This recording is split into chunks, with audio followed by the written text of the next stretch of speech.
Hi guys, can you all see my slides and can you all hear me clearly? Yes, man, we can. All right, Goodbye. okay. All right, so then we can start off with the lecture.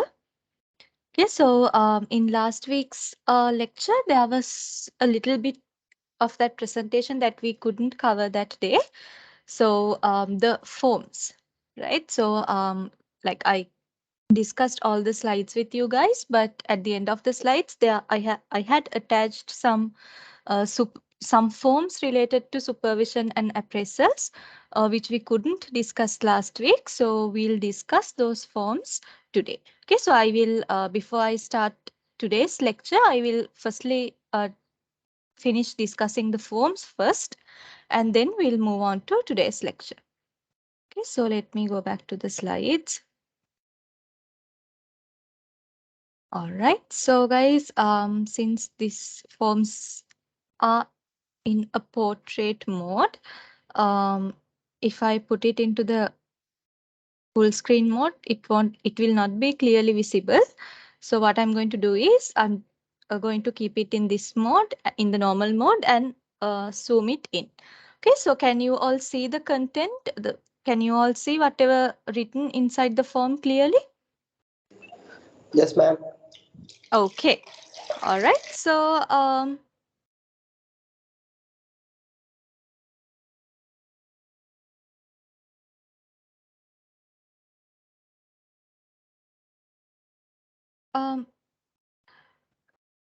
Roshan, I just saw your text in the chat. Can't hear, as in, how about others? Can you all hear me clearly? I can hear, ma'am. Okay. And what about Janaka? You can hear me as well, right? Yes, ma'am. Clear. Okay. And then what about Pubudu? Can you hear me as well?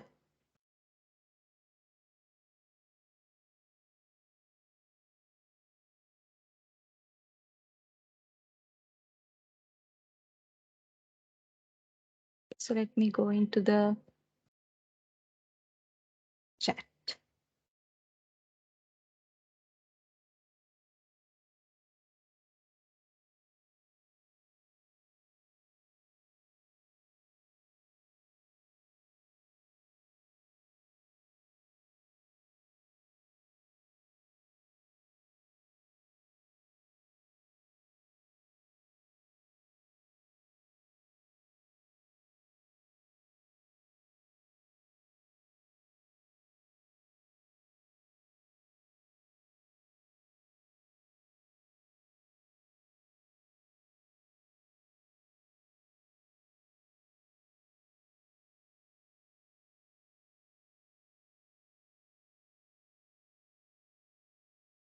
Okay, so Roshan, um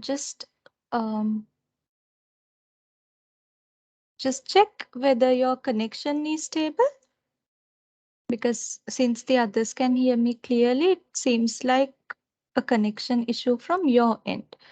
Okay, so just uh try to disconnect and get connected again, if that's possible.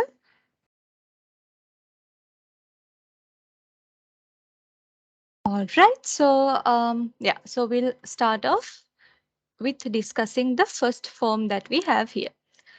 Okay, so supervision contract agreement. Okay, so this particular document that you see over here is called, um, we can use two names. We can use the name either supervision contract or supervision agreement. Okay, so what the document that I'm showing to you right now is called the supervision contract or the supervision agreement. Okay, so to undergo supervision as an employee, to undergo supervision, there is an agreement that you need to sign. Okay, and this agreement should be signed by the supervisor as well. Okay, so this form is a contract agreement, like so in what is the usual nature of a contract or an agreement? Like in an agreement, you can see the kind of things that you are agreeing to, right? Even when you get a job, in certain jobs, there are agreements to sign, or there are like agreements are there in most of the jobs, and in some jobs you have contracts as well that you need to sign. Okay, so in the agreement or in the contract, there are some points which tell you what are the things that you should agree to. Okay, as an employee, what are the kind of things that you should agree to? These things are mentioned in this agreement or the contract.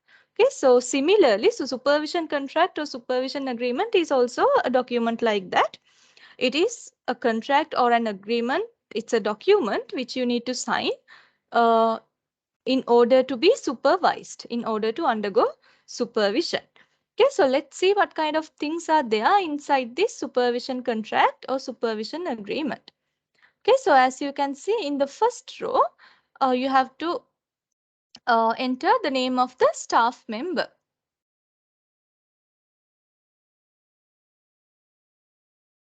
Yeah, in the first row, you need to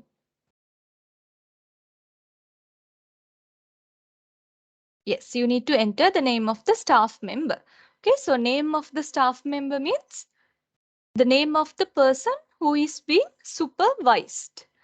Okay, so if you are the employee, if you are the person being supervised, then your name should be mentioned here. Okay, so name of the staff member means whoever the staff member who will be supervised by a supervisor.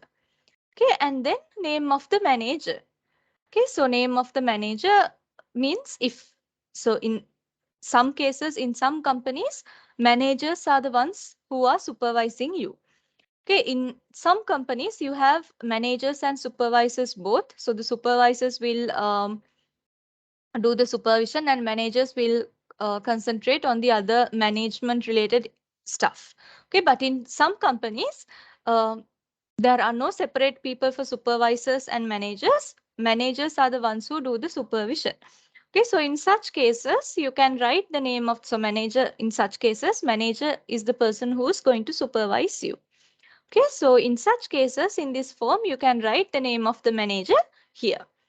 Okay, and just few seconds ago, I told you guys that in a contract or in an agreement, there are certain things that both the parties agreeing to. Okay, so in here, this is a supervision contract or a supervision agreement, right? So what are the parties involved here? Supervisor and the employee being supervised. Okay, so there are two parties involved here, the person supervising and the person who is being supervised. Okay, so there are certain things that both the parties should agree upon. Okay, so there are certain things that both the parties should agree. Okay, there are certain things that both the parties should agree to. Okay, so here, yeah, in here you can see the things that the employee should agree to. Okay, as an employee, I agree to. Okay, so these are the things that the employee or the person who is being supervised should agree to. Okay, so the employee should agree to prepare for the session.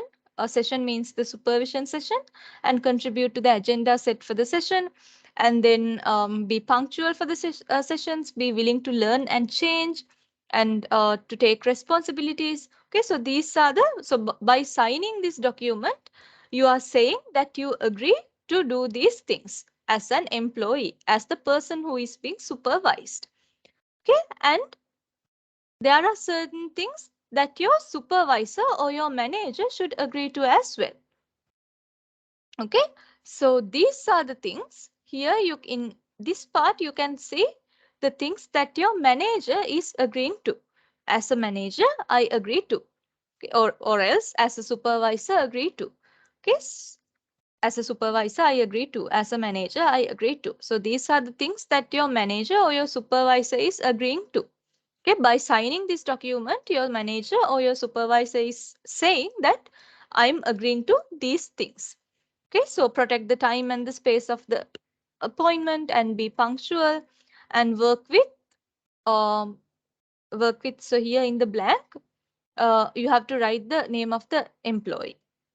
Okay, so yeah, so work with, in this blank you have to write the name of the person who is being supervised. The name of the staff member should be written on the blank. Okay, so work with that person um, to agree the agenda for each session and offer support, use my own supervision to support and develop my own abilities in working with you without breaking confidentiality. Okay, so these are the few things that the manager or the supervisor should agree to. Okay, and then in this supervision contract or in the supervision contract or in the supervision agreement, you can see this table as well. Okay, so in this table, you can see the structure of your supervision sessions. Okay, so the date of our first supervision meeting using this contract will be. Okay, so your supervisor will fill this blank in front. Okay, so the date of your first supervision meeting will be written here. And the frequency of our meetings. The frequency, how frequently the meetings will be held. Once a month, once in 2 months, once in 3 months, likewise, or once a week, or once in 2 weeks, once in 3 weeks. So whatever the frequency of the meetings will be written, will be mentioned here. And the length of our meetings will be. Okay, the duration of the length or the duration of the meeting. Okay, whether it is 45 minutes, whether it is 30 minutes, whether it is 1 hour. Okay, likewise, the length of the meeting will be mentioned here. The venue will be, venue means the place where the meeting is taking place. Okay, the meeting room or else the manager's office cabin. Okay, and like and in so usually in a company you don't have only one meeting room, so there are several meeting rooms, meeting room 1, 2, 3, 4, likewise. Okay, so if it's taking place in meeting room 1, you should write meeting room 1 here. If it's meeting room 2, you have to write meeting room 2 here. Okay, so whatever the location where the meeting will be held should be written here. Okay, if either of us has to cancel, our contingency plan will be. Okay, so if in case you had to cancel the supervision meeting for a valid reason. Okay, so the meeting can be cancelled by either party, right? It can be cancelled by the supervisor or it can be cancelled by you. Okay, so if any of you guys, like if any of these, like if your supervisor or you had to cancel the plan for a certain valid reason, then what is your backup plan?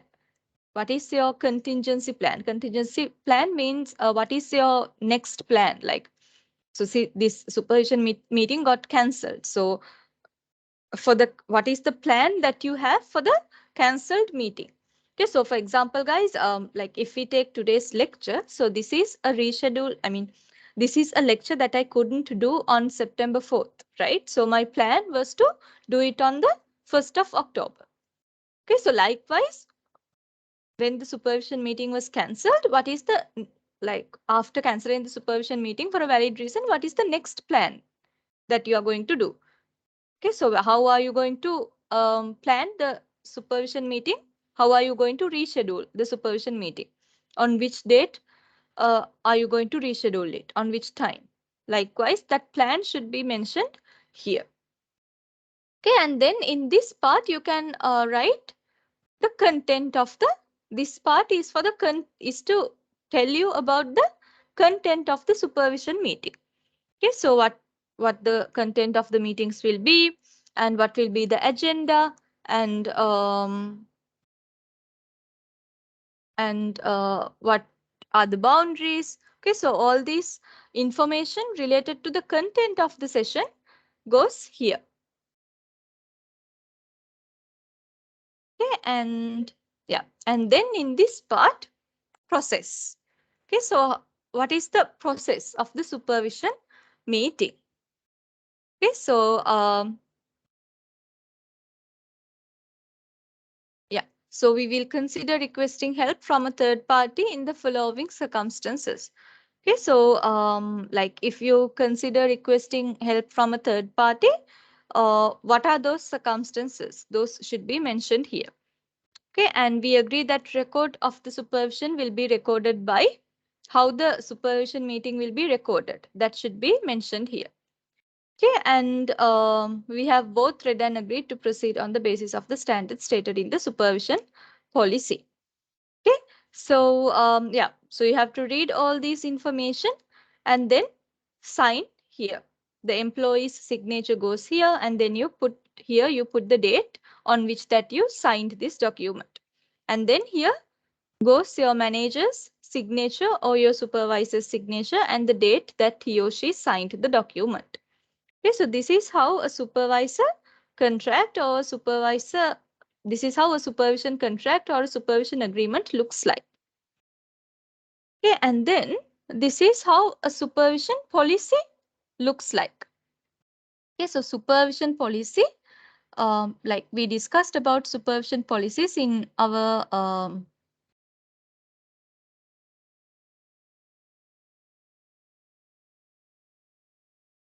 give me 1 second, guys.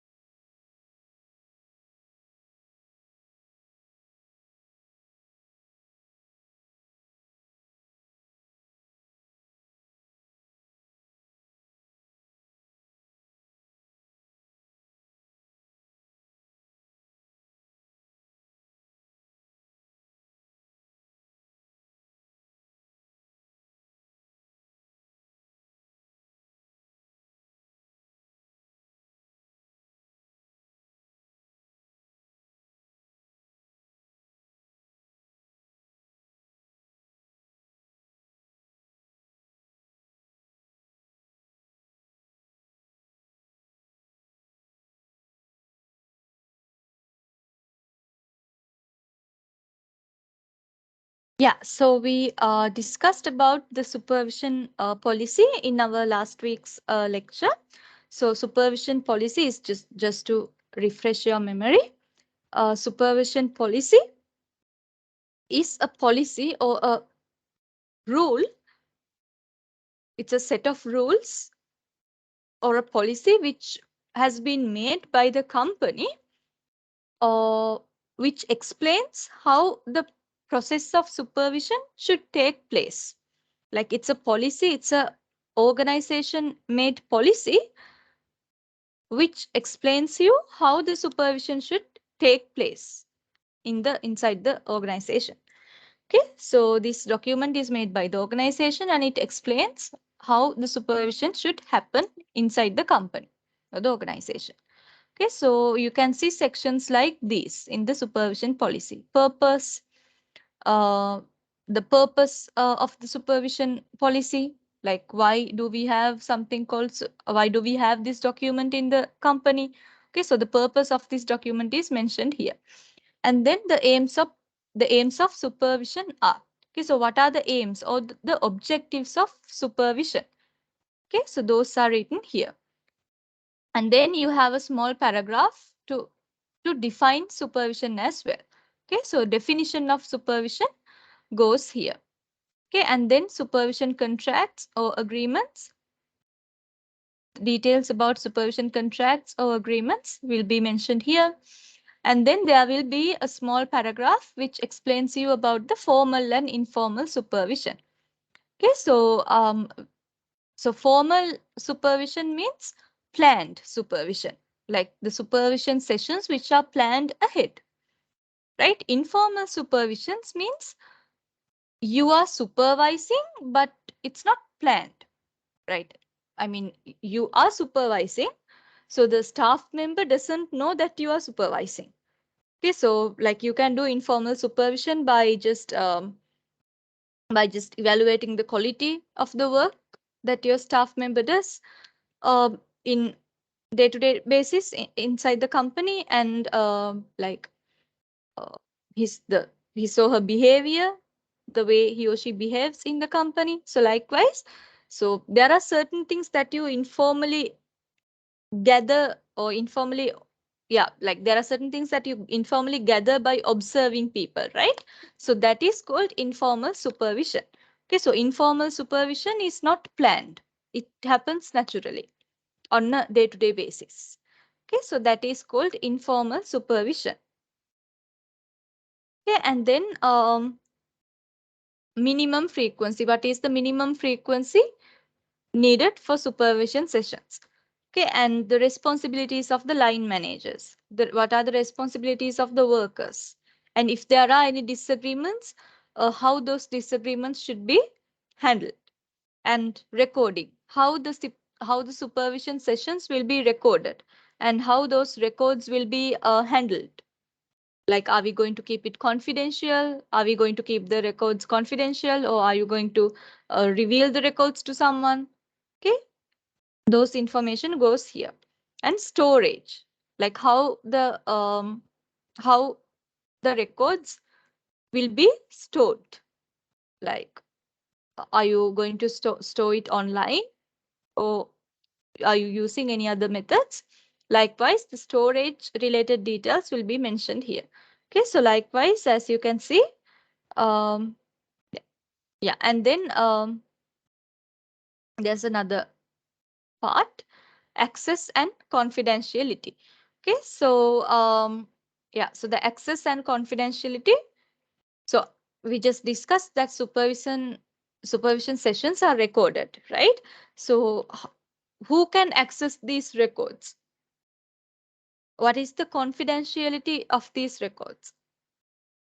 Okay, so the access and confidentiality of the recorded supervision sessions. Okay, how are you going to handle that? Okay, that should be mentioned here. Okay, so this is how a supervision policy looks like. Okay, so as you can see, supervision policy is a document um, which explains, which explains about the supervision process in detail. Okay, so in this document, you can see almost every, almost all the details related to supervision sessions. Okay, so the frequency, the minimum frequency, disagreements, access and confidentiality, how the sessions are going to be recorded, and what is the storage type of those records, and what is the access and confidentiality of those records. So likewise, you can see almost all the details about supervision sessions in this document called supervision policy. Okay, so this is how supervision policy looks like. Okay, and then yeah, and then this form is used by record of staff supervision meeting. Okay, so this document is used by your supervisor or by your manager to record their findings during the supervision meeting. Okay, so during the supervision meeting, your supervisor is talking to you and you are talking to your supervisor, right? So there are information being revealed. There are information being communicated. Okay, so whatever you communicated, whatever you revealed or whatever you communicated will be written in this document. Okay, so the supervisor will record whatever you say inside this document. Okay, so yeah. Okay, so you can see parts of this form like staff name, the name of the staff member, date, position, line manager's name, and then progress with work program since last supervision meeting. So supervision meetings are continuous. They are ongoing, right? So how about your progress since last supervision meeting? Since last supervision meeting, have you progressed or have you not progressed? But what about the progress? Okay, so those can be written in these two tables. And then achievements since last supervision meeting. So if you have achieved something, if you have any achievements since the last supervision meeting, those achievements can be written here. Okay, and difficulties or problems. So if you have faced any difficulties or problems since last meeting, what are those difficulties or problems? You can mention here, and then agreed actions to overcome them. So what are the actions that you can take to overcome these difficulties or problems? Okay, so those agreed actions, the actions that you and your supervisor both agree. Agreed actions means that. Okay, so those agreed actions will also be mentioned here. Okay, and then yeah. Okay, so you can write the challenges, the difficulties that you faced here, and what are the actions agreed. You can write in the second column. Okay, and then yeah, and progress with learning plans and any other matters agreed at annual appraisal. Okay, so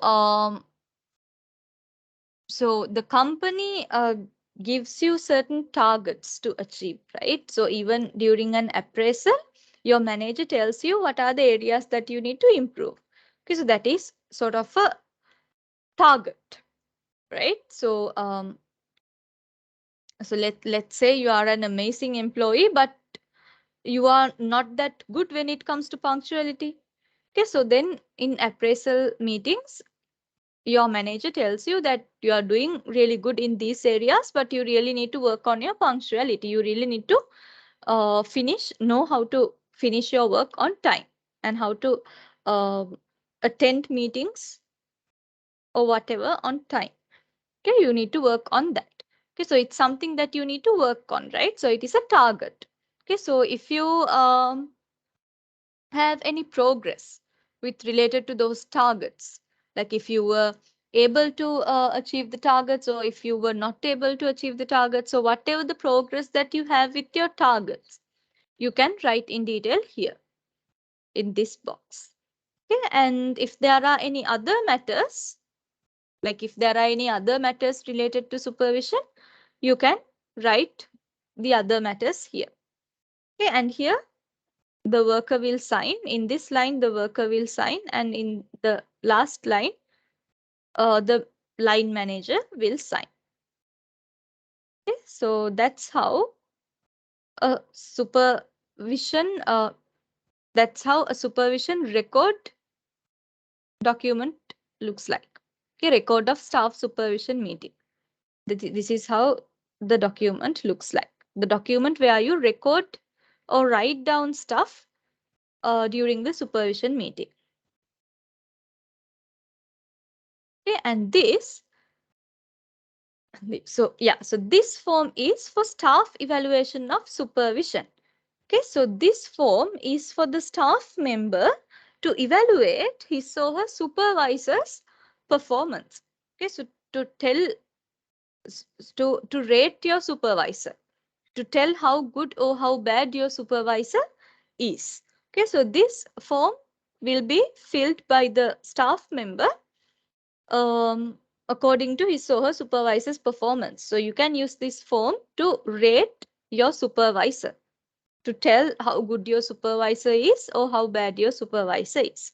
Okay, so there are certain statements given here. You have to like number them. So according to these evaluation forms can have several formats, guys. But here in the format that I'm showing you, you need to, so for strongly disagree, there's a number. For disagree, there's a number. Neutral, 3. Agree, 4. Strongly agree, 5. Okay, so each scenario, there are different numbers. So you have to put these numbers, okay, according to your opinion about the supervisor. You need to put these numbers inside this box. Okay, so the first statement over here is my supervisor provides me with appropriate training opportunities. So if your supervisor is really good and if your supervisor really provides you with a lot of training opportunities, you strongly agree with this statement, right? So then you should put 5 inside the box. Okay, so likewise, you need to read these statements. Your supervisor is a good teacher or coach. Your supervisor listens well. Your supervisor is a good problem solver. My supervisor expresses appreciation of my work. Okay, so likewise, there are certain statements here. So you have to read these statements very carefully. And according to your opinion about the supervisor, you need to give a number to each of these statement. Okay, and yeah. Okay, and then um, here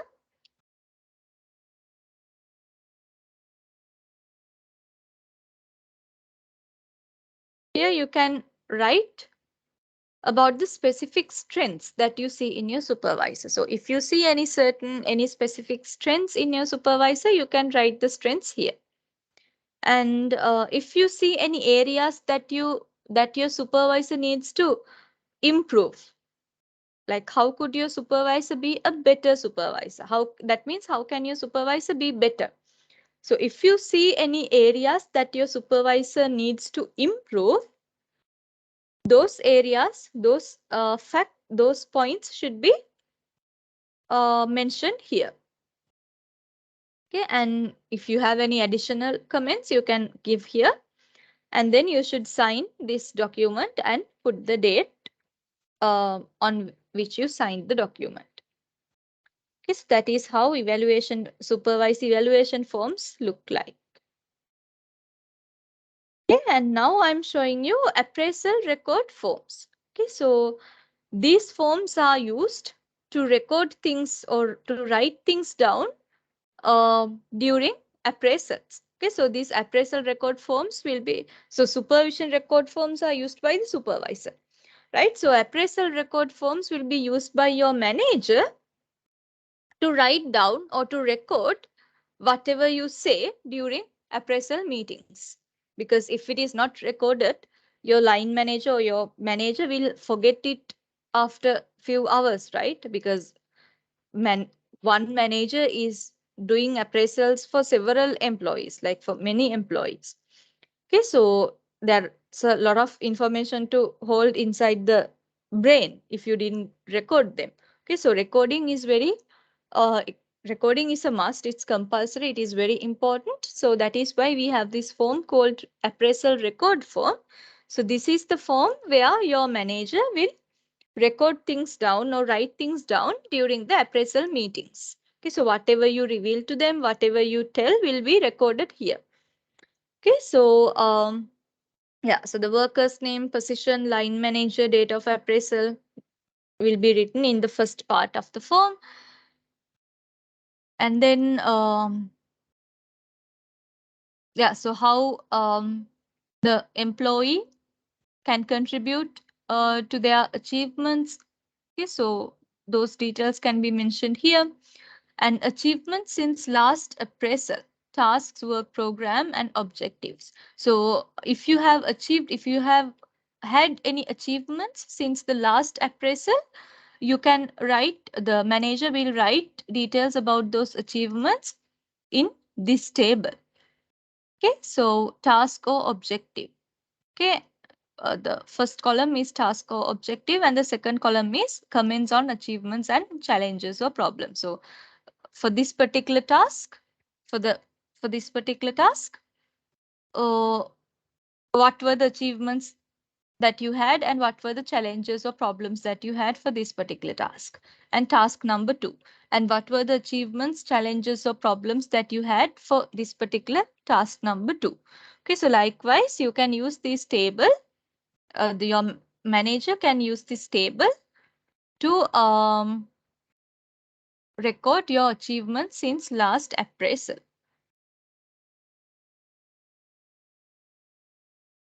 Okay, and key elements. So in this part, you can see the key elements of job description. Okay, so job description, like I'm sure you guys have seen job descriptions in job advertisements also. So when the employers are advertising vacancies, in the advertisement they mention the job description. Okay, so job description is it's a description which tells you in detail about the nature of the job. Okay, so job description is basically, it's an in detail description about the job.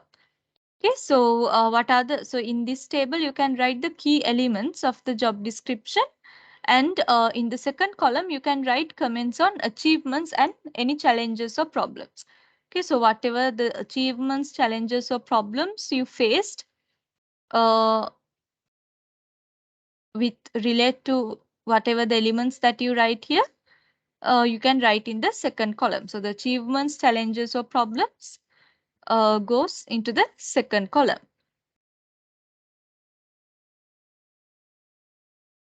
And agreement on any support management to be put in place, including addressing any specific requirements the worker may have to help achieve good practice.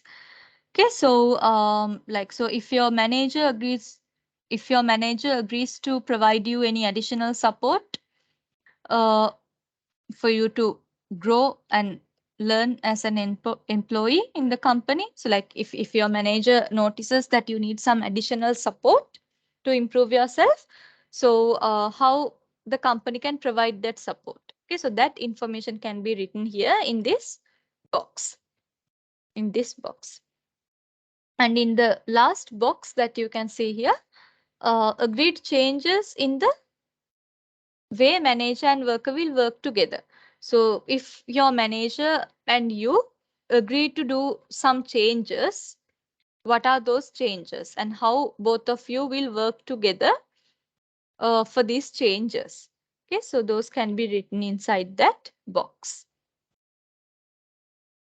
Okay, and here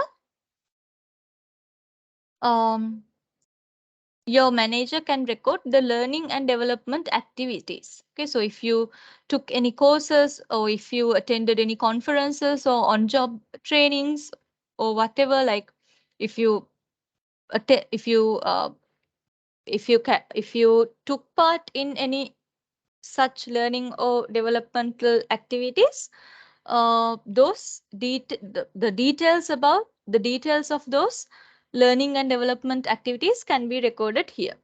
Okay, so that will also be recorded by the manager. Okay, so if you attended any learning or developmental activities like courses, conferences, or training programs, those information will be recorded in this table. And if you need any further training or development, if you need any further assistance, then those requirements will be written here in this table. Okay, and then what are the future plans? Okay, so the future plans will be written inside this box, inside inside here. Okay, and then are changes to be made to employees' job description or employees' work plan. So if there are any changes to be made, what are the changes that will be made? Okay, so that will be recorded here. All right, and then key tasks and objectives. So at the end of the appraisal, a manager is giving you some targets to achieve, right? So these targets have a date, that which means so work on your punctuality to be achieved by for example 15th like 15th December 2022. Okay, so you need to achieve this. That means you need to achieve this target by 15th December 2022. Okay, so likewise, your manager will give you some targets to achieve along with deadlines to achieve them. Okay, so if you take something like being punctual, so if I told you an example, right? 15th of December. So that doesn't mean that you have to be punctual only until 15th of December and you can get late 16th onwards. That's not what it means.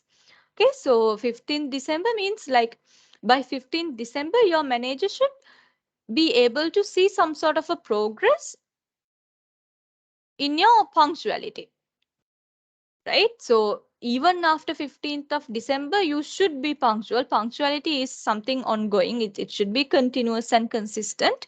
So it doesn't end at a certain date, like it should be consistent. So you have to be punctual like all throughout your working life. But like if your, for example, if your manager gives you a date like 15th December, that means like you should show some progress at least by 15th December. Like by 15th December, your employer should be able to notice some sort of a progress in you in terms of punctuality. Okay, but you should anyway keep being punctual uh, consistently. Like you should be punctual forever.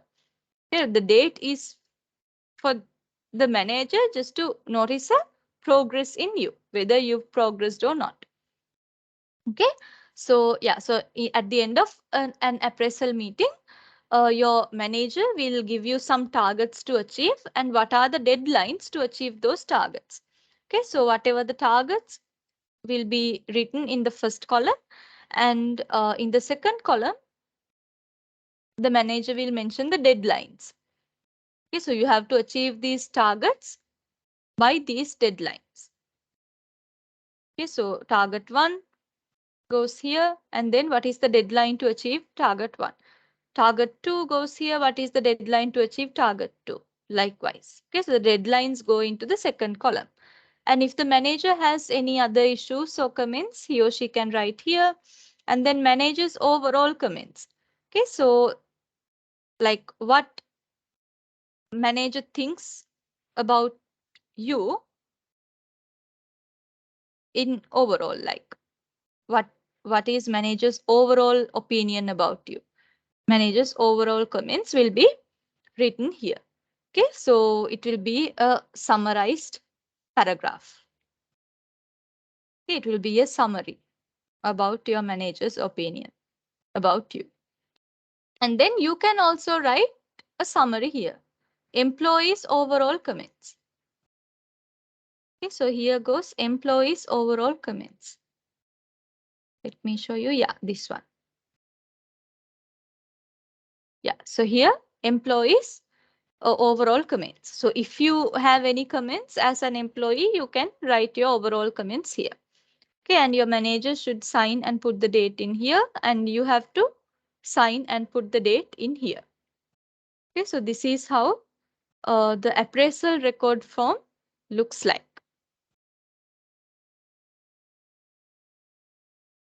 Okay, so guys, we have finished discussing about the forms. Okay, so are these forms clear to you guys, or do you all have any questions related to these forms? Clear, ma'am. All right. Uh, this is only a suggestion. Yeah. I think, ma'am, first we be a role model before we supervise any kind of uh, organization or any kind of something else. But we should know what we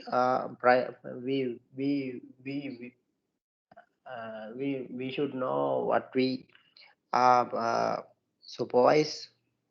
We should be a prior acknowledgement and uh, we should be a specialized how what would be supervising, and we can gradually upgrade and or supervising person.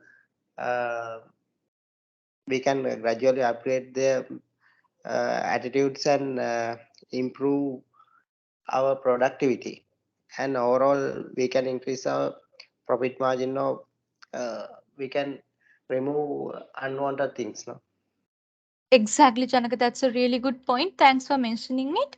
Yes, what you said is very right. Like supervisors should be role models themselves. Like supervisors shouldn't be like telling people to like do this and that, and they do completely opposite. That should not happen. Like that is Yeah. why we say that supervisors, like you very correctly mentioned, supervisors should be role models. So whatever they say to other people, to staff members, they should do it first. So then only the staff members will also be encouraged to look up to them and follow those things, right? And Firstly, like sorry, ma'am.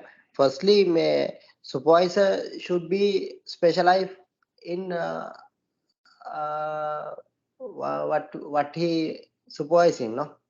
Exactly. Yes, the supervisor should have a very clear about the things that he or she is supervising, right? Yeah. So, like this is one of the reasons why we have an evaluation form for supervisors as well, because as an employee, like if you feel that your supervisor is not specialized enough or is not capable enough for supervising, you can like write those things in the evaluation form. So the manager or the senior managers are the ones who will, usually the senior managers are the ones who will receive these forms.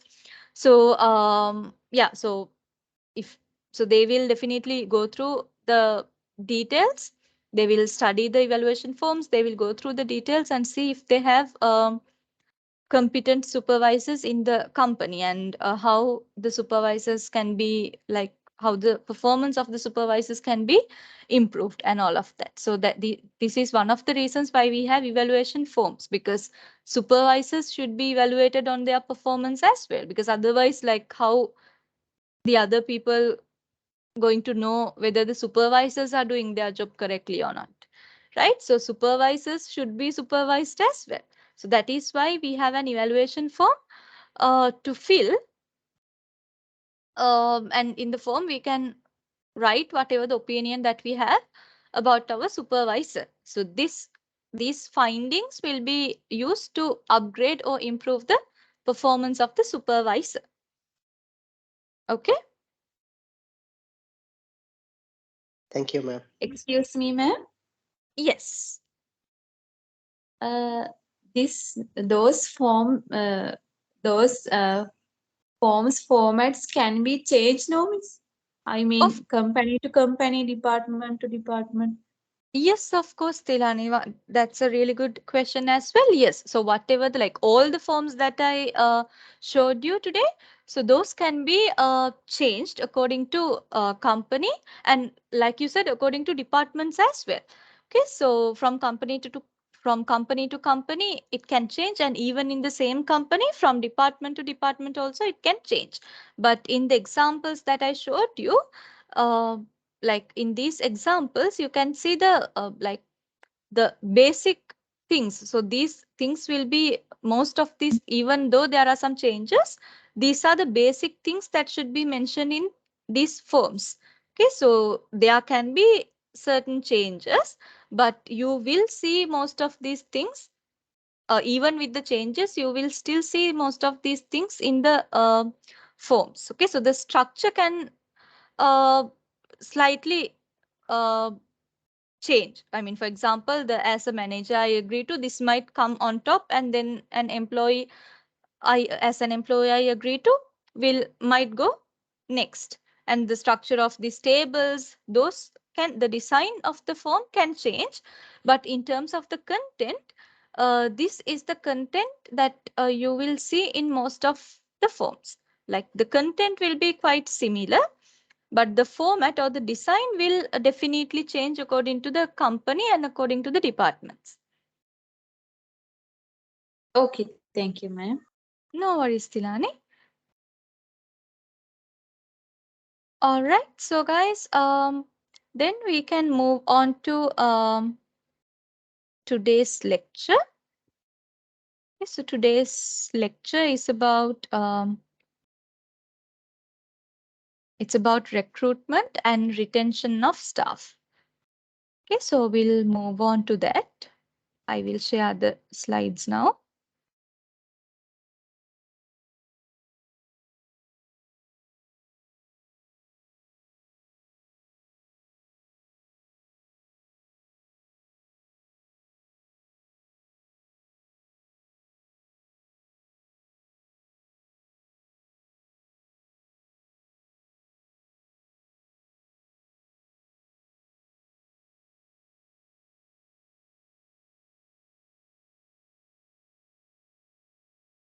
Can you guys see the slides?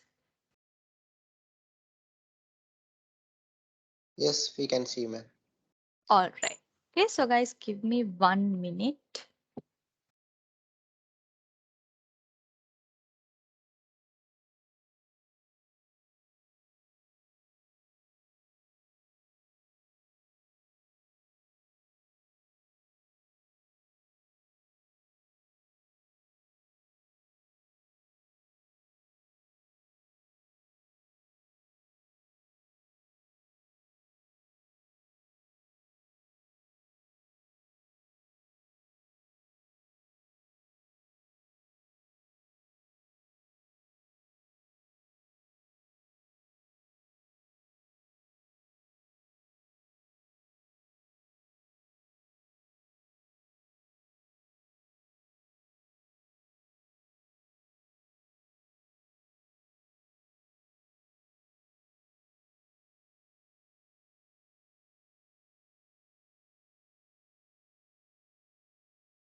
Yeah. So guys, can you all hear me again?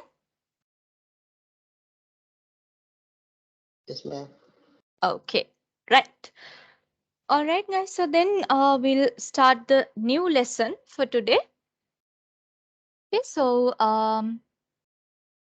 yep. Let me go into the content. Okay. So in today's lesson, you will be learning mainly about about three main topics. One is recruitment, and the other one is employee retention and organizational changes. Okay, so what is recruitment and why recruitment is important, and what is employee retention and why employee retention is important, and then what is organizational changes, what are organizational changes, and how can you manage the impact of these changes. Okay, so basically there will be so like these are the things that you will learn in today's lesson. So but in terms of main topics, you will be learning about three main topics: recruitment, employee retention, and organizational changes. Okay, so out of these topics, we will firstly talk about uh, recruitment. Okay, so guys, so I'm very sure you guys know what recruitment means. So what is recruitment? Like, can someone tell me what is recruitment?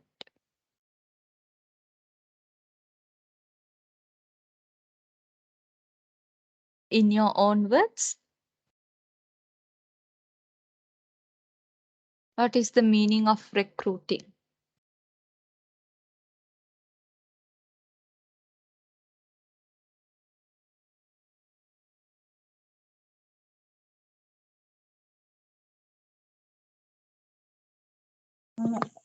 A newcomer join to organization or department.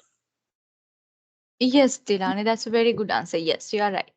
Okay, so yes, recruiting is about hiring new employees, like hiring newcomers to your company. Okay, so recruiting is about hiring employees to your company or to your organization. Okay, so recruitment is a very important business strategy where which involves hiring the correct candidate for the job position. Okay, so as I just mentioned, recruitment is about hiring people to your company, right? So when you are hiring uh, people as the recruitment team, you should always make sure to hire only the correct candidates. Okay, so once you post a job advertisement, like you will receive hundreds or even thousands of CVs, but you are not going to hire all of them, right? You are going to select and you are going to hire only the correct candidate who can contribute to the company. Okay, so hiring the correct candidate is very important when it comes to recruitment. Okay, so once you hire a candidate, a proper candidate, he or she will become a part of the company, a part of the workforce, or a part of the business. Okay, and so recruitment does not depend on a single individual. Okay, so recruitment is not something that is done by a single individual. So why is it usually not done by a single individual? Because it is not a simple task than it is not a simple task. Recruitment is not a simple task that can be handled by a single individual. කෙනෙක්ට තනියම handle කරන්න පුළුවන් තරම් සරල දෙයක් නෙමෙයි recruitment කියලා කියන්නේ. Recruitment is one of the most crucial business strategies, right? So it's a very important and a crucial business strategy. So because of this, like අර මේක ගොඩක්ම important, ගොඩක්ම crucial එකක් නිසා a single person can't handle this. You need a team. Okay, you need a team rather than an individual. Okay, so usually recruitment not usually, I mean, mostly, most of the time, 99.9% of the time, recruitment is not done by a single individual. Instead, it is done by a team, because you actually need a team. You actually need a group of people to handle this kind of a crucial work, this kind of an important work. Okay, so that is why we usually have a team for recruitment instead of having a single person. Okay, so yeah, so this team is called the recruitment team. Okay, so this is the team that will be hiring people to the company. Okay, so yeah, so as the recruitment team, um, like as the recruitment team, the recruitment team should always like should always make sure to hire only the right people, like only the suitable people for the vacancies. Okay, because like if you end up hiring wrong people, that will cause lots of issues in the company. The work will not be done properly, and sometimes you might have to, like, in severe situations, you might have to terminate them, and then you have to hire again another set of employees. And sometimes they might the if you hire like wrong people, like they might even they might hand over their resignation and leave the job. So once again, you need to keep looking for new employees. Okay, so likewise, there can be so many unnecessary troubles and issues if you hire wrong people. So the recruitment team should always make sure to hire only the right people um, for the job vacancies. Okay, you should make sure that only the right people are employed within the company. Okay, so the recruitment team should be extremely careful when it comes to the hiring process, because they have to avoid wrong people, and they have to hire only the right people. So the recruitment team should be extremely careful about this. Okay, so now we can see what is the importance of recruitment. Okay, so guys, before I teach you the importance of recruitment, so now you know what recruitment means, right? So recruitment is about hiring new people. So before I teach you this part, can I know your thoughts? Like what are the importances of recruitment? Like why recruitment is important? Can you guys give like your opinions, whatever you think? Like, why does a company need recruitment?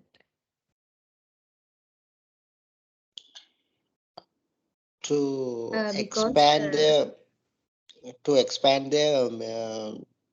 business or company requirements, and to divide from them. Okay, that's a very good answer, Janaka. Yes, that's right. Thanks for the answer.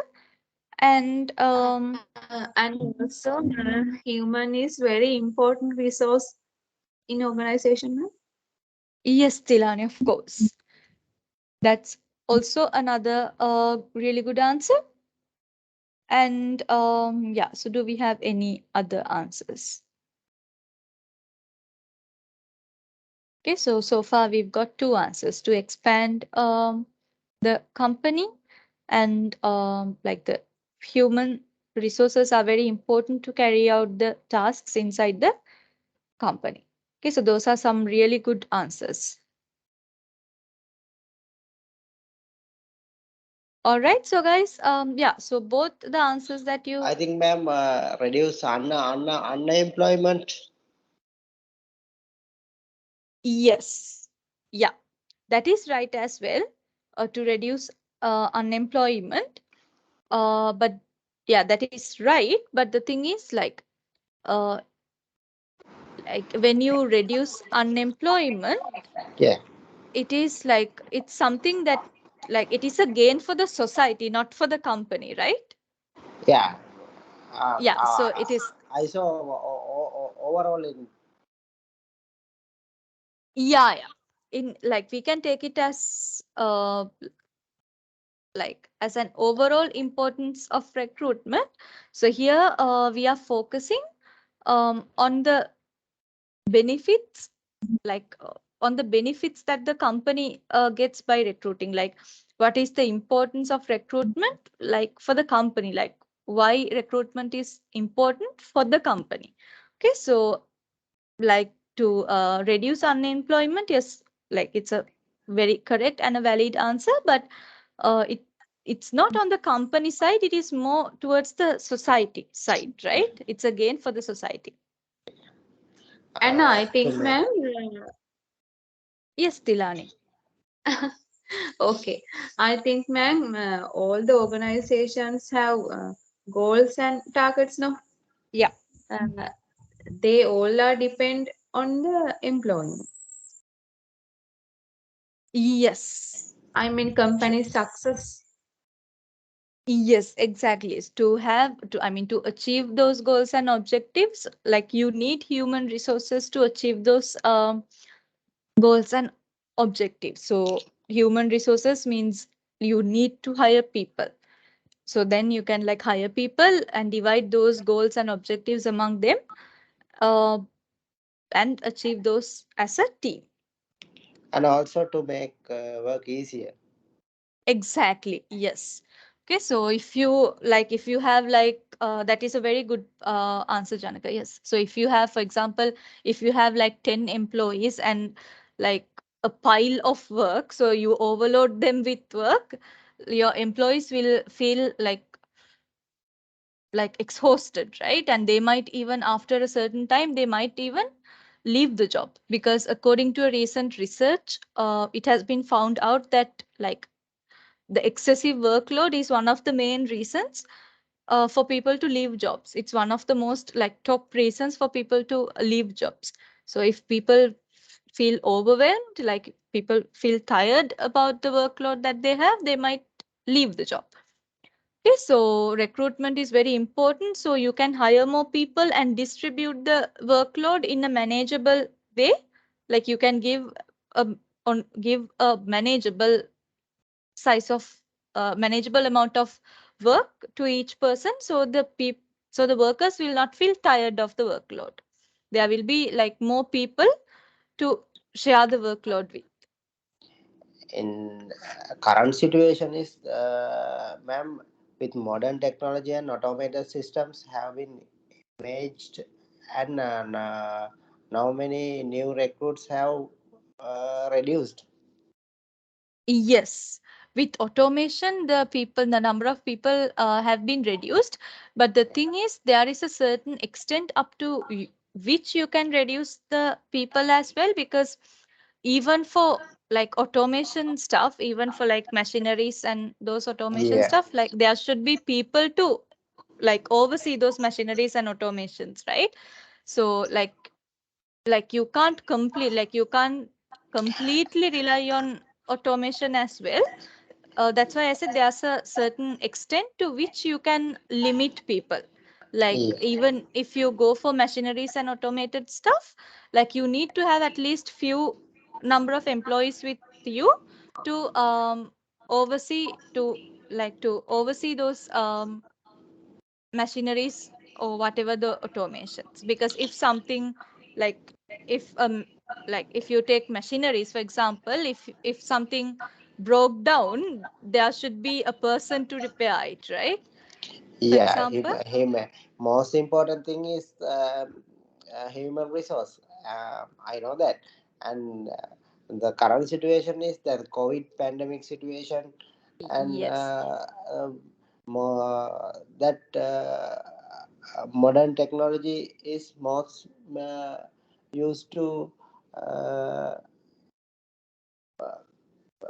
companies, their production uh, continuously go ahead. Yes, Janaka, that's right.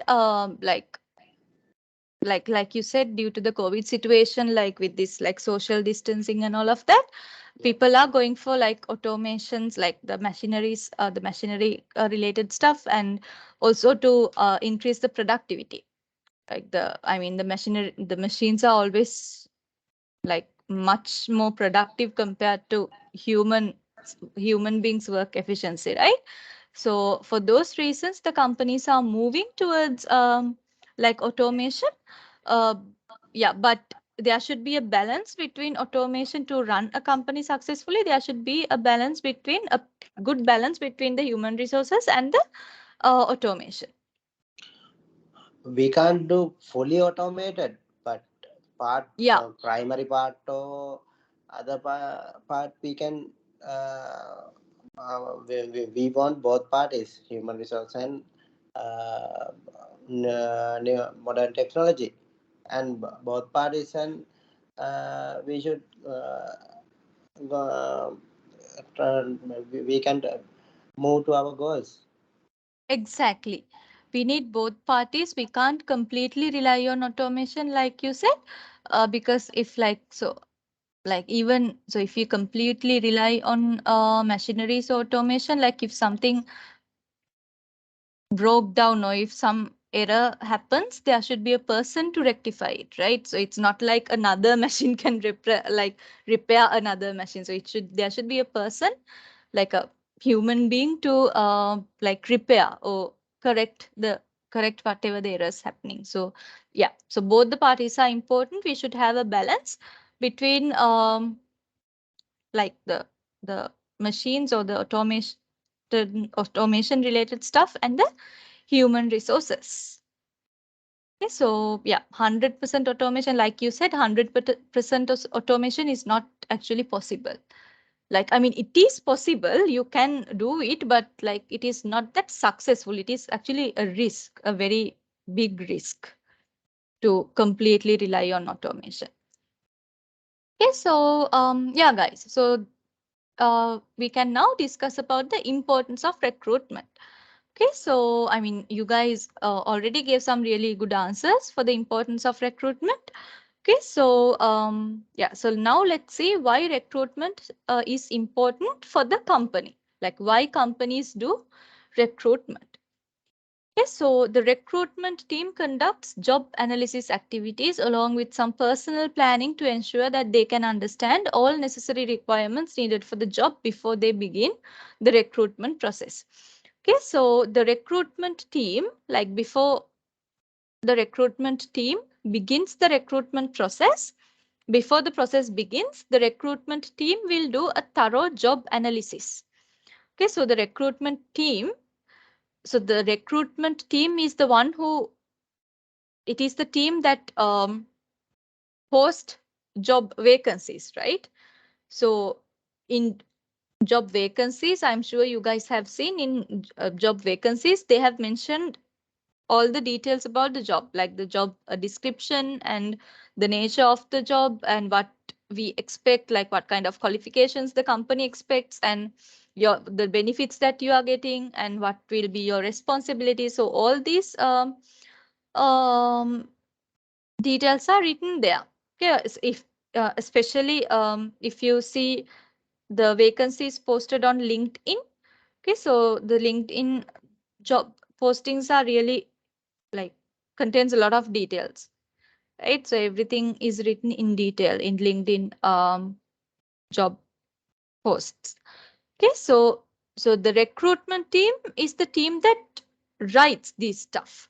Okay, so for them to write, they should know about the job first, right? I mean, if they do not know about the nature of the job, if they do not know what qualifications are needed, if they do not know the responsibilities, if they do not know about the benefits, like if they do not know these details, then they can't write them in the advertisements, right? So you have to know the details first to write them in the advertisements. Okay, so before the recruitment process begins, the recruitment team conducts a very thorough job analysis activities. Okay, so thorough job analysis will be done by the recruitment team before the recruitment process begins. So during this job analysis period, the recruitment team will study about the uh, nature of the job, what will be the responsibilities, and what qualifications are needed to carry out this job, and what kind of benefits that the company can give to this employee. Likewise, these things will be analyzed first. Okay, and yeah, so the recruitment team gets a chance to learn about jobs in detail by doing this job analysis activities. Okay, so that is one importance of the recruitment. Your recruitment team gets an opportunity, gets a chance to learn about different jobs in detail by doing job analysis activities. That is one importance.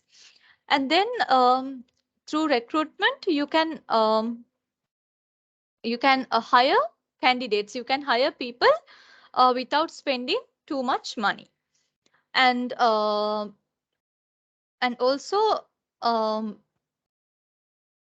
with the help of recruitment, you can divide your applications into several categories. So you might get hundreds or even thousands of applications, right? So with the help of recruitment, you can divide these applications into several categories, like underqualified or overqualified.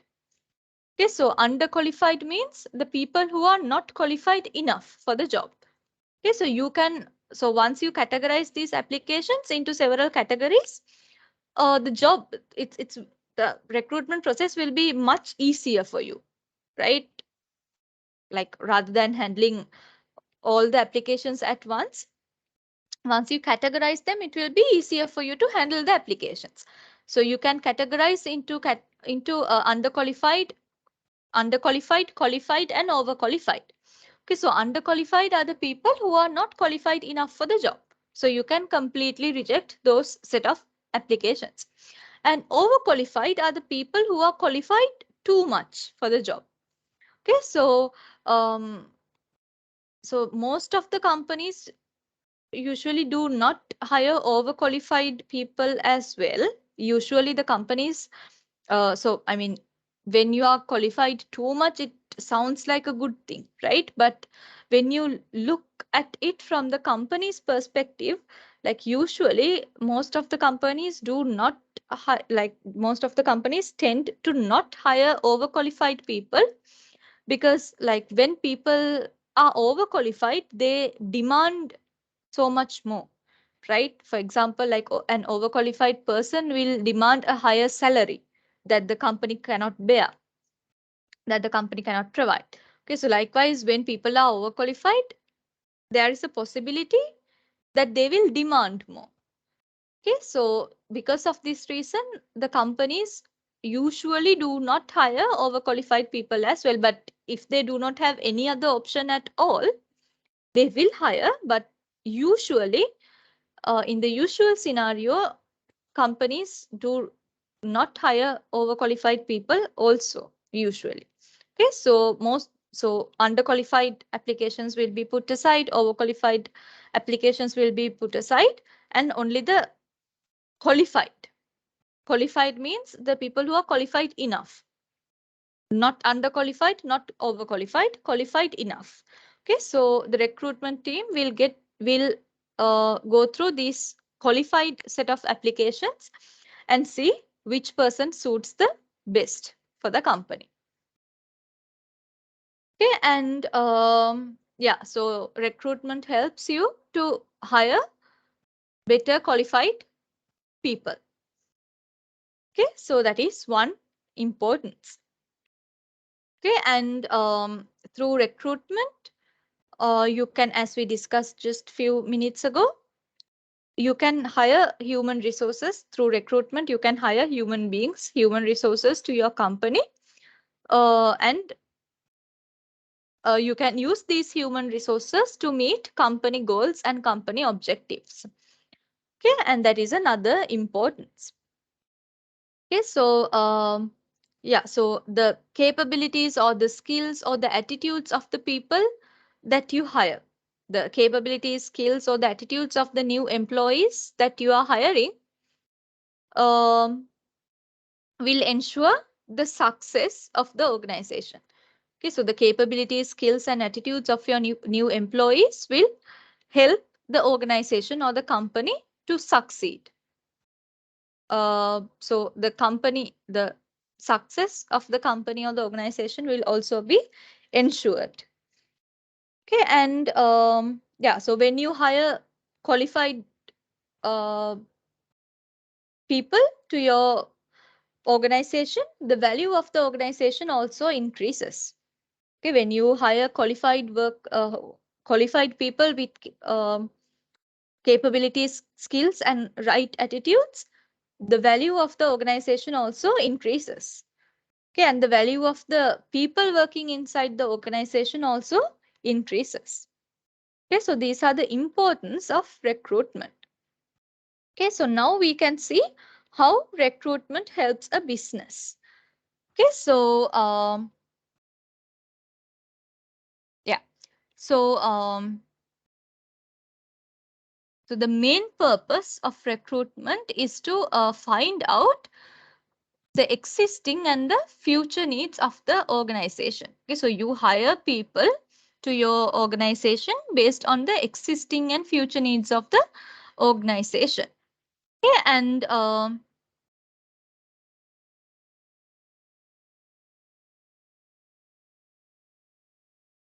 yeah, so as we discussed earlier, when recruiting, I told you that the recruitment team will categorize the applications: underqualified, qualified, and overqualified. Okay, so they will reject, I mean, they will reject the underqualified and overqualified set of applications, and they will pay attention only to the qualified set of applications. So that saves a lot of time. Okay, so that, I mean, once you categorize them, I mean, rather than going through each and every application that you receive, once you categorize the applications, you can completely ignore the underqualified and overqualified sets of applications and pay attention only to the qualified set of applications. So that saves a lot of time. Okay, you don't have to waste your time.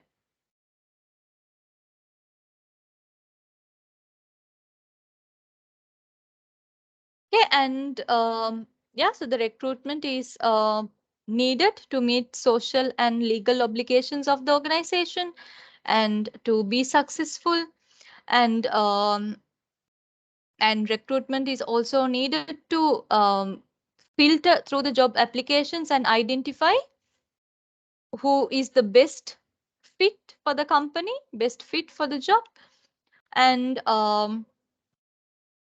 so recruitment is important to hire more human resources to the company so that you can focus on your short-term goals and long-term goals. And so recruitment basically helps the company or the organization to find responsible candidates for the job. Okay, so these are the reasons why recruitment is important for the organization. Okay, so now this is the bottom line of the recruitment. Okay, so bottom line means the conclusion. Okay, um, yeah. So yeah, so there are some people who think um that like there are some people who think that recruitment is a very easy, like it's a easy task that you can do very quickly without spending much time. But that is not the case. That's not the actual case. Recruitment is actually, it's a lengthy and a time consuming process that can feel overwhelming. Overwhelming means tired. Okay, so especially when there are loads of applications. Okay, so so this situation is faced by famous companies. Okay, so like, I mean, usually people, like most of the people are interested to apply for jobs in well stable famous companies, right? Because like unlike unfamous, like unlike the companies who are not famous, the famous companies, the popular companies, they are more financially stable, and they have better like work culture in those companies. So due to these reasons, people usually prefer to work in these kind of like famous companies. So most of the people, like many people, apply for jobs in these kind of companies, right? So there can be loads of applications. So recruitment is not an easy job. It's a time consuming and overwhelming job. Okay, so and I think you guys also might have noticed that there are situations where someone else, like a, for example, a recruitment agency or another, like, yeah, usually recruitment agency or another recruitment company recruiting people on behalf of another company. Okay, you guys might have seen that recruitment is sometimes handled by another agency or a recruitment company on behalf of another company. Okay, so yeah, so there is a reason for that. Okay, so when, like, once you started a company, so let's think about a new company. So guys, give me 1 second.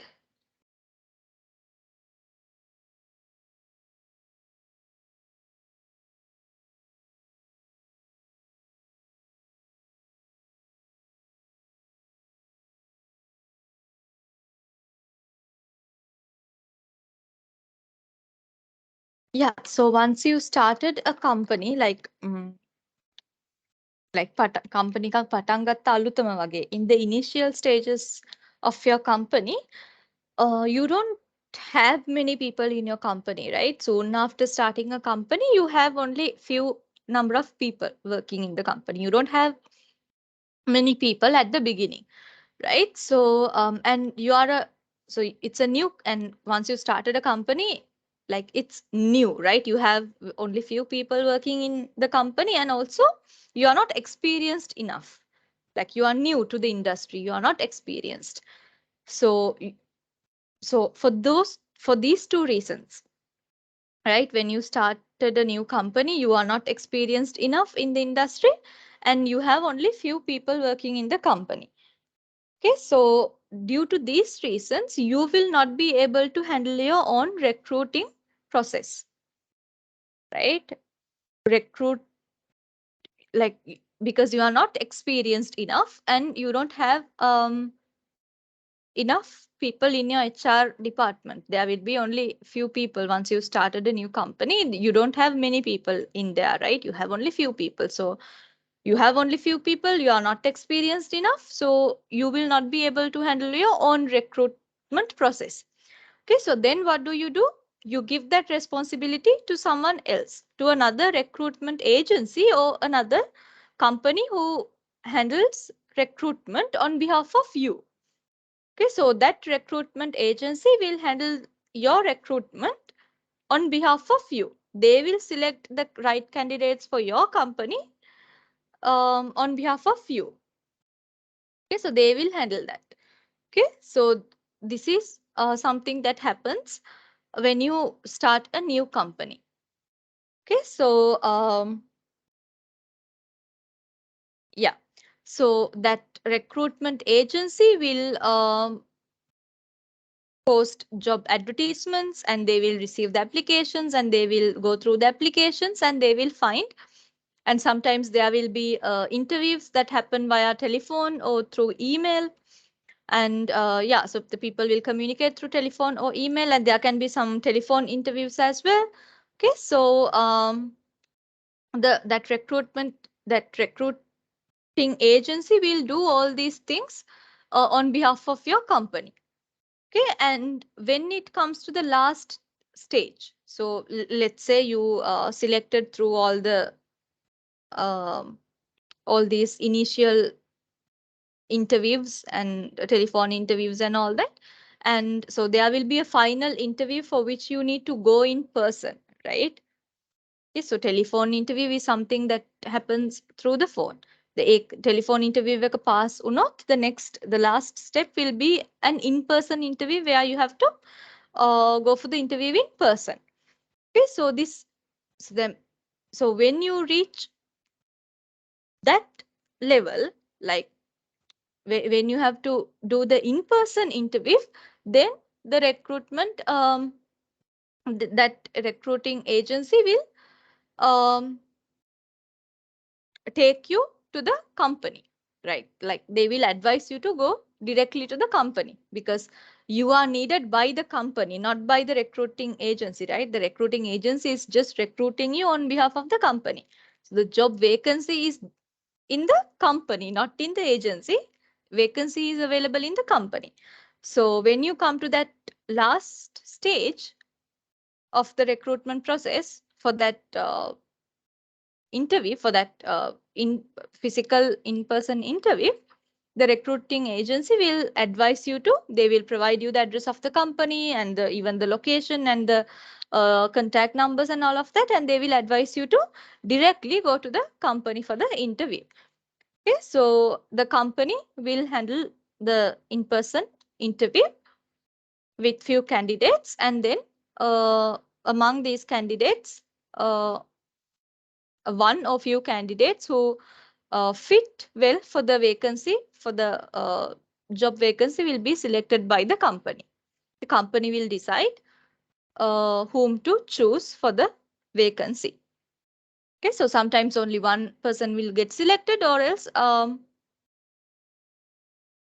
sometimes few people will get selected.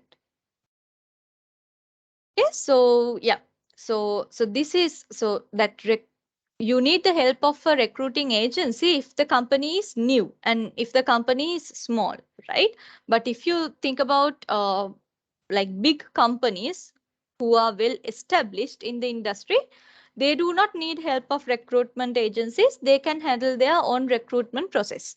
Okay, so the HR department, the human resource department of the company will handle the recruitment process. Okay, so yeah, so in well-established companies, in big companies, the HR managers are well experienced as well. So in small companies, in new companies, HR managers are not that experienced. So you have to get help from recruiting agencies. But if you look at big companies which are well established, the HR managers in those kind of companies are very well experienced. They know really well about the industry. Okay, so they are very well experienced and very knowledgeable. So they can handle their own recruitment process. Okay, so the HR managers will do the recruiting process in those kind of big and well established companies. Okay, so that is about recruitment. Okay, so now we can move on to our next topic, which is employee retention. Okay, so guys, before I move on to employee retention, do you guys have any questions about the recruitment?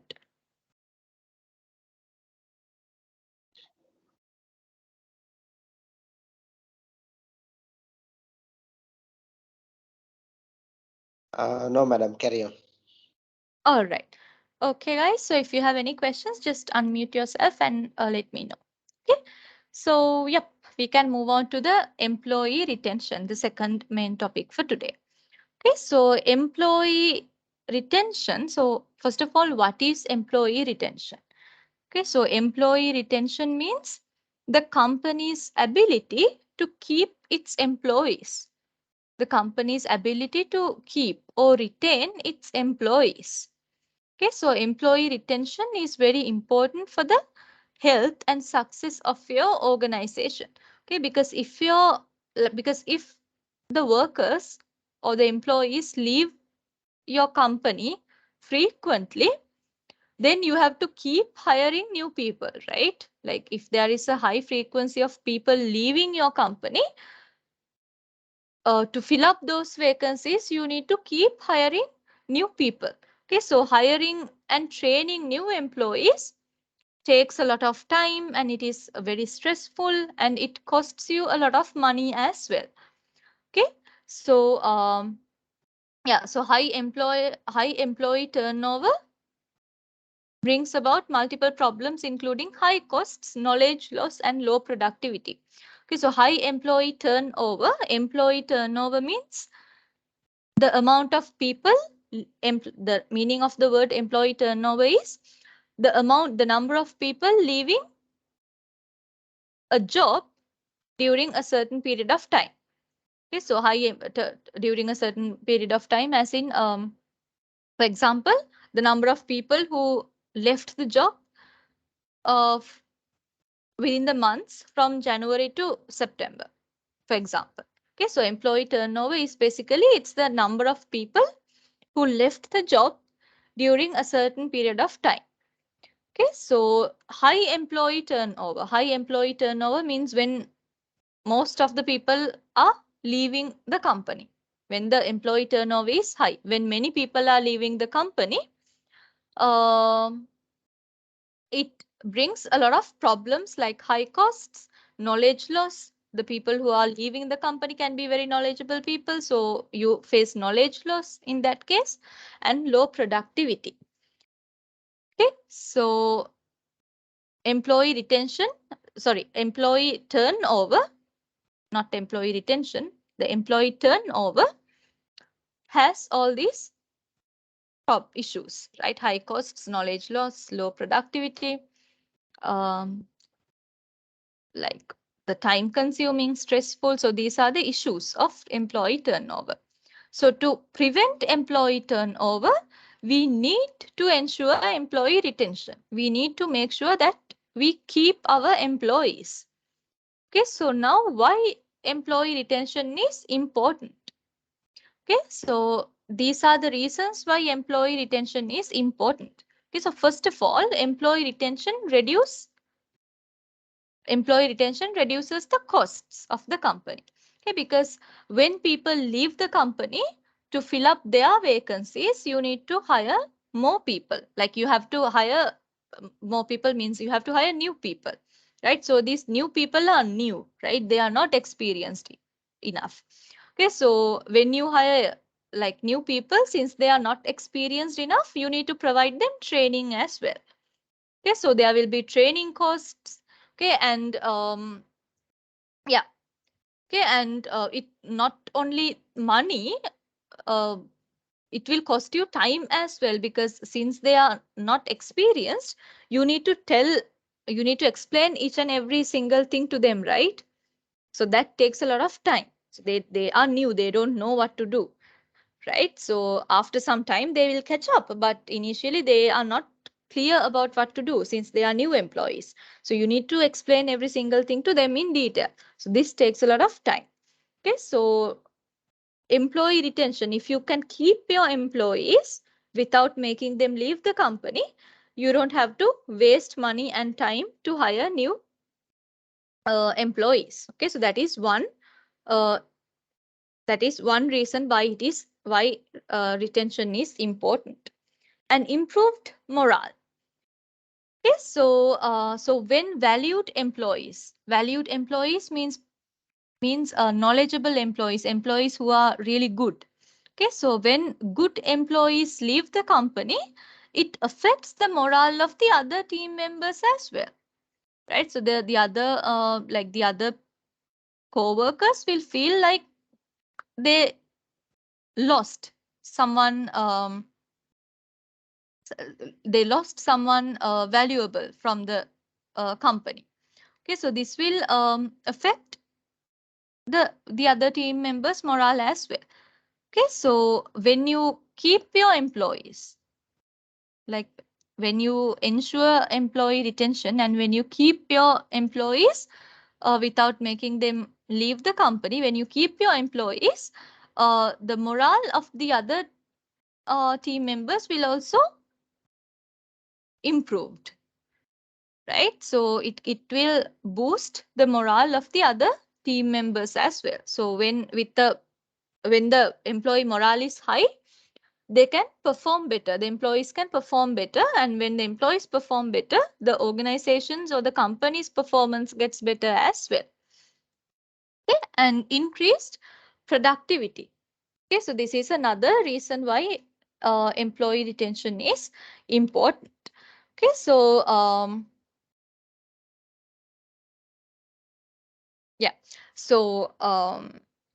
so like when you keep employees, like when you when you retain your employees in the company, over time these employees get more experience and they get better, right?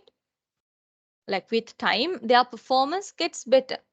Okay, so they become more knowledgeable and they become more experienced. So when they become more knowledgeable or experienced, the productivity increases as well. Okay, so that is increased productivity is another reason why employee retention is important. And increased customer experience. Okay, so like well experienced employees, like employees who have been working in the company for a long period of time. Okay, so these experienced employees can help out customers in a better way. Are new employee connector vada experienced employee connector, they can provide a better quality service to the customers. Okay, so because new employees are not experienced enough and they are new, they don't know things really well. Okay, but if you look at an employee who has been in the company for a longer period of time, they are very knowledgeable about the things that they know very well about the things that they are supposed to do. They are very knowledgeable, they are very experienced, so they can provide a better quality service to the customers.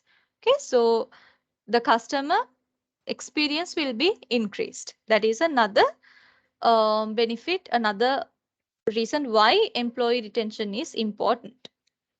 And less, as we discussed earlier, less time spent recruiting and training. Okay, so if you can retain your employees, if you can keep your employees, you don't have to waste time to recruit new people and to train new people. Okay, your time is not wasted. If you can retain your employees, you don't have to waste time um, for recruiting and training new people.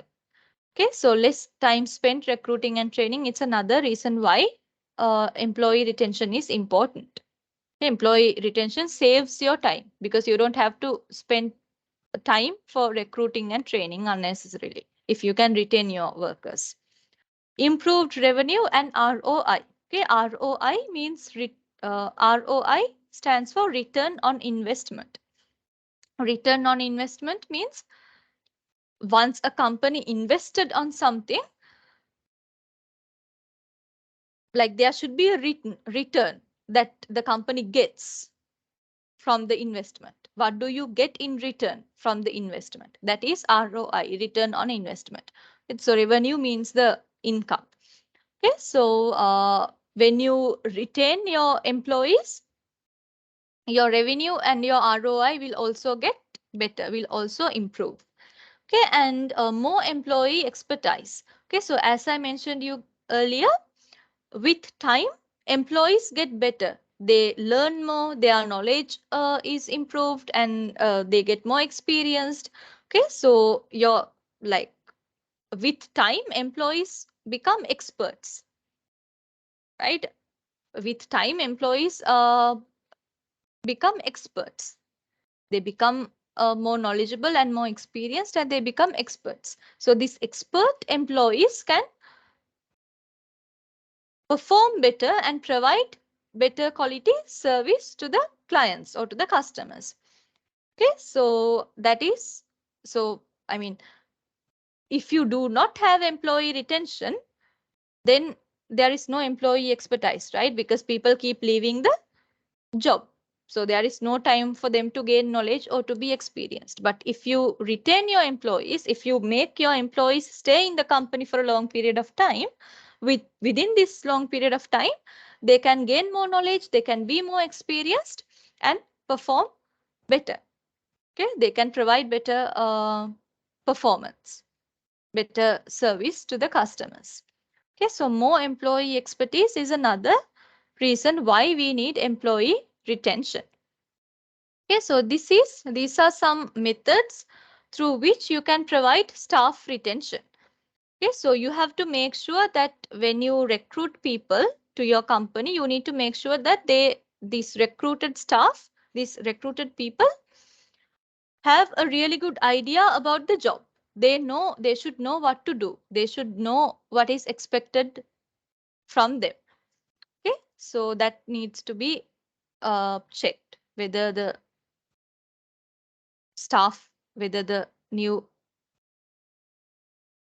when you are recruiting someone, you should make sure um, that they know what to do.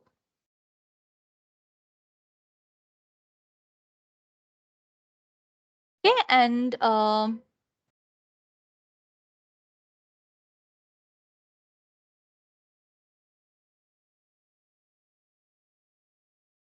yeah, and improved career development opportunities. Okay, so to improve staff retention, this is another way to improve staff retention. You can give career development opportunities, because sometimes people leave jobs because of lack of development opportunities. So by providing more career development opportunities, you can retain your employees.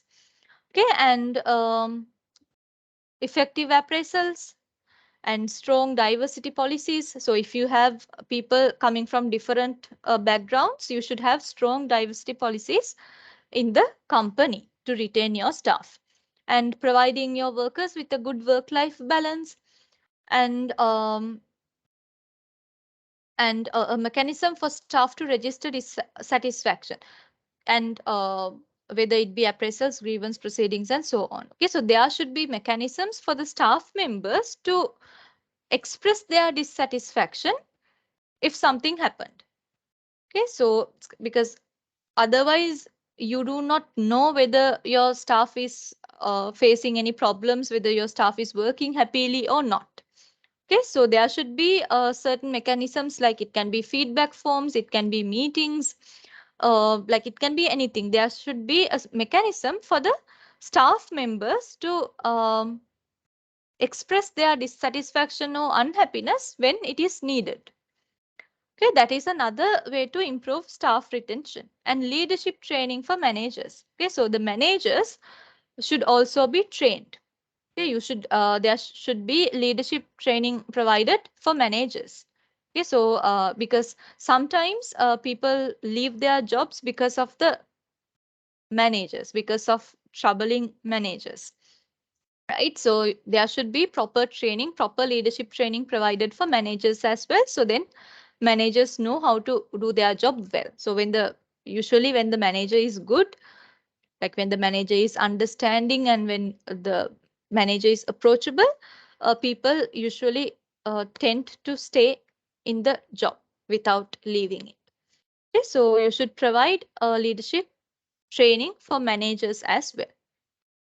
Okay, so these are some ways to improve staff retention. Okay, so guys, that's all about staff retention. So now we can move on to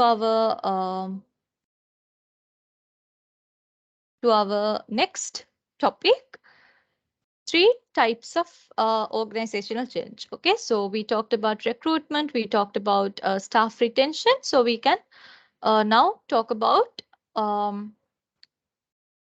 organizational changes. Okay, so yeah, so what are organizational changes? Okay, so organizational changes, organizational changes means when an organization changes due to a certain reason.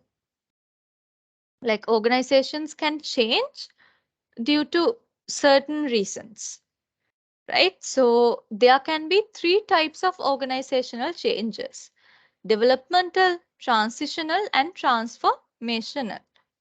Okay, so developmental changes means when an organization change their processes, strategies, or procedures. Okay, so any organizational change that improves and optimizes previously established processes, strategies, and procedures. Okay, so when an organization changes their previously established processes, strategies, or procedures, that is called developmental change. Okay, and transitional. The next type of organizational change is transitional.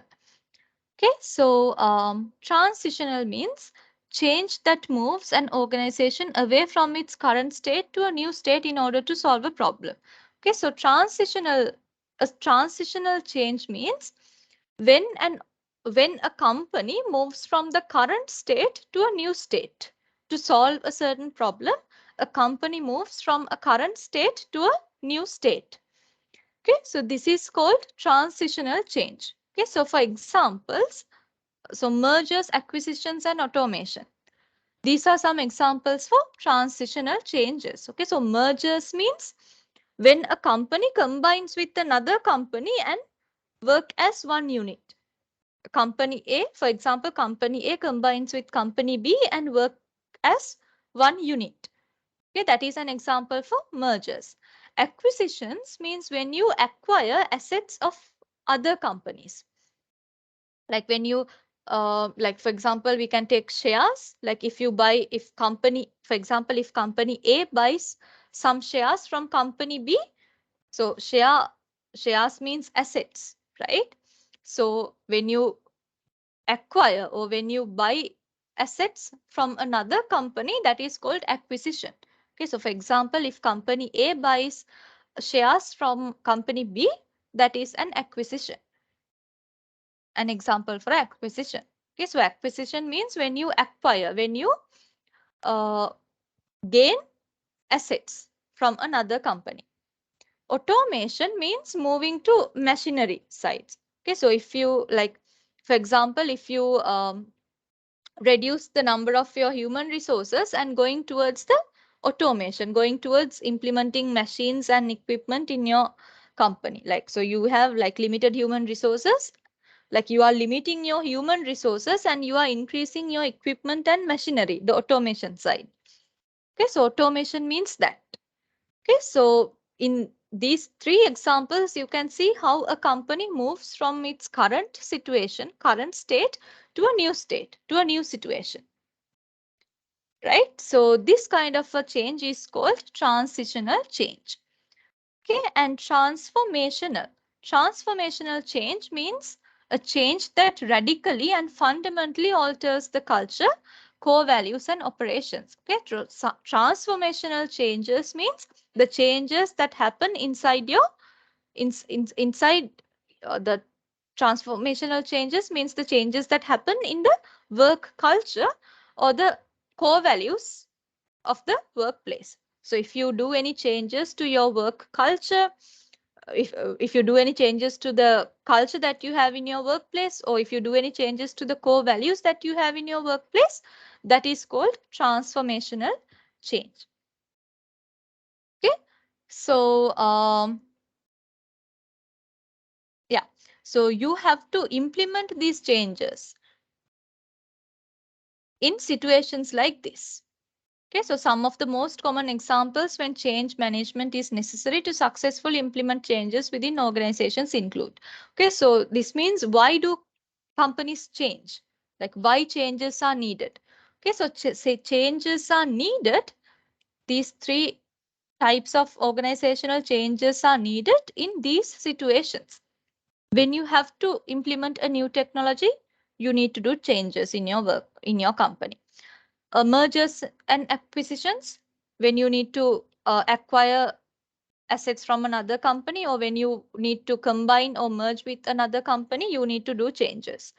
And when you need to change your leadership, you need to change it. When leadership changes are required, you need to go ahead and do that change. And when you need to do changes in your organizational culture, also you need to go ahead and do that change. And times of a crisis, in crisis times also sometimes you need to do some changes. Okay, so these are the reasons why company needs changes. Okay, so guys, yeah, So we can keep. So we have only very few slides to remaining to discuss. So we can keep these remaining few slides for our tomorrow's class. Okay, so yeah, so can I know, did you all understand everything that we discussed up to here? Like, or do you guys have any doubts? No, ma'am. All right, so is everyone, can I hear from everyone so that I can? Yes, ma'am. All right, okay. So guys, then yeah, so then we can wind up the lecture for today. Okay, so tomorrow's lecture is this today's lecture was a reschedule. So tomorrow's lecture is happening as usual. So tomorrow I will teach you the remaining 4-5 slides of this presentation and tomorrow's lesson as well. Okay, so join uh, at the usual time, 9 a.m. tomorrow. Okay, so I'll see you guys tomorrow then. Thank you so much, guys, for joining this lecture today. I'll see you again tomorrow. Thank you very much, ma'am. Thank No worries, guys. Have a nice day. Bye bye. Bye bye, ma'am. Have a nice day.